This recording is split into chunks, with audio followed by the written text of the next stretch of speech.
দোস্ত, তুমি যদি তোমার ভরসায় থাকো তাহলে খুবই ভালো কথা।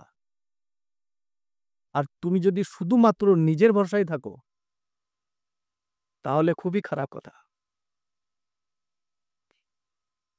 একটা গল্পের মাধ্যমে কথাটা বোঝার চেষ্টা করো। একটা গাই চড়তে চড়তে সে রাস্তা হারিয়ে ফেলে। সে ধীরে ধীরে জঙ্গলের দিকে যেতে থাকে।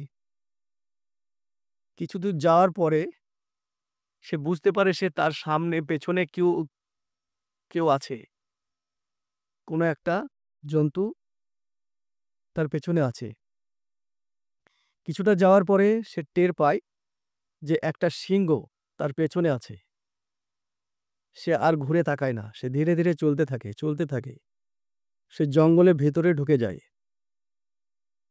সে চলতে চলতে চলতে সামনে একটা তালাব চলে আসে। একটা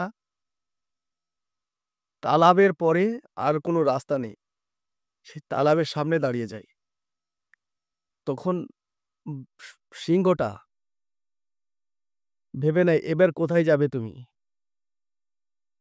এবার তো আমি তোমাকে শিকার করব।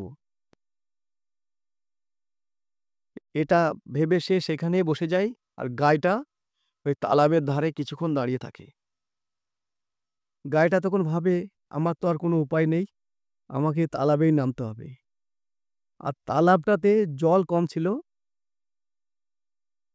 মানে কিচড় বেশি ছিল। সে তালাবে নেমে পড়ে। গাইটা কিছুটা যাওয়ার পরে সে আটকে যায় কিচড়ে।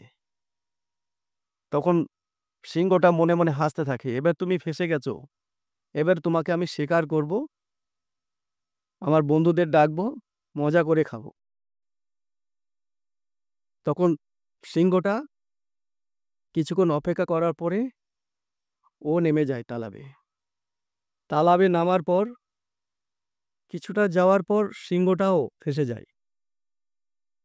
তখন সিংহ আর ওই গায়ের দূরত্ব কিছুটা মাত্র। দুজনেই চুপচাপ দাঁড়িয়ে থাকে।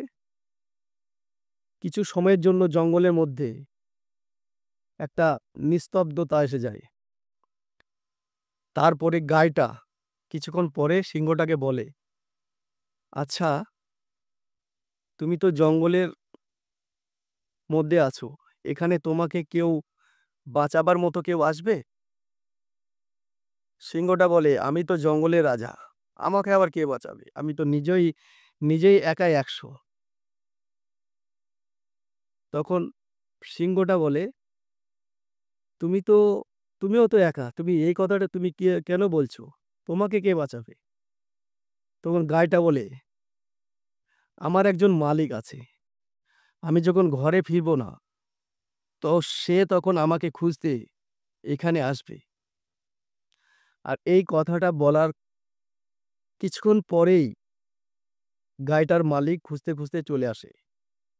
সে কোনো রকমে সিংহকে এড়িয়ে গাইটার কাছে যায় এবং গাইটাকে তালাব থেকে বের করে আনে। যখন তারা ডাঙায় উঠে পড়ে তখন মনে মনে ভাবে সিংহটাকেও বাঁচায়। কিন্তু সিংহটা ছিল এমন হিংস্র জন্তু, ওকে ওরা বাঁচালেই ওদেরকে খেয়ে ফেলতো। তো এখান থেকে যেটা প্রমাণিত হচ্ছে, গাইটা হচ্ছে আমাদের মন, হার্ট। আমরা যত আমাদের মনটাকে নরম রাখবো, সফট রাখবো, একটা গাইডের মধ্যে থাকবো, ততক্ষণ আমরা একটা সফল রাস্তাতে চলতে পারবো, সমস্ত কাজে সফলতা পাবো। আর সিংহটা হচ্ছে অহংকার। আমরা যত অহংকার নিয়ে থাকবো, অহংকার আমাদের সমস্ত কাজে বাধা দেবে। সমস্ত কাজকে অহংকারের মাধ্যমে করতে গেলে আমরা অসফলই হব, আমরা ব্যর্থই হব। কথাগুলো মাথায় রাখবে বন্ধু।